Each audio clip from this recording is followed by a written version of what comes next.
ዛሬ በታኅሳስ 29 ቀን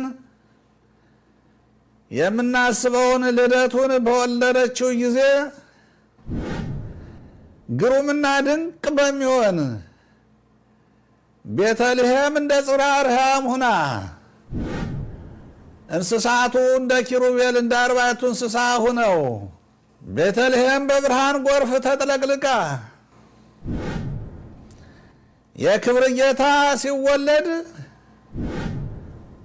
አዋላጅ አልነበራትም፣ የሚደግፋትም ይዛትም አልነበረም። እናቶች የሚሰማቸውም ስሜት በእመቤታችን አልነበረም። ድንገት በዛች ሰዓት ጊሜ ከመሬት ላይ ሰርጾ እንደሚወጣ የክብር ጌታ በድንግልና ወለደችው። ስለ ጌታችን ስለ መድኃኒታችን ስለ ኢየሱስ ክርስቶስ የልደት በዓል ስናስብ ወይም ስንነጋገር ሰውና እግዚአብሔር የታረቁበት፣ የጥሉ ግድግዳ የፈረሰበት፣ መላእክትና ሰው በአንድ ልብ በአንድ መንፈስ የዘመሩበት እንደሆነ መጽሐፍም ታሪክም ያስረዳናል። የክርስቶስ ልደት ለዓለም ነፃነት የታወጀበት ነው። ከጨለማ ወደ ብርሃን፣ ከሲኦል ወደ ገነት ለመመለሳችን ጉዞ የተጀመረበት ነው።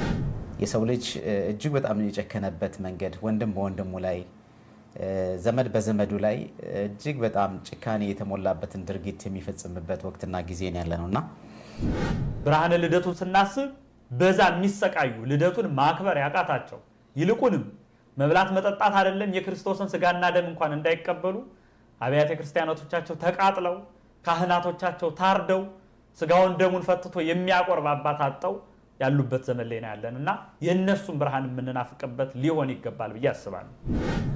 እጅግ የከፋ ዘመን በታሪክ በኢትዮጵያ ታሪክ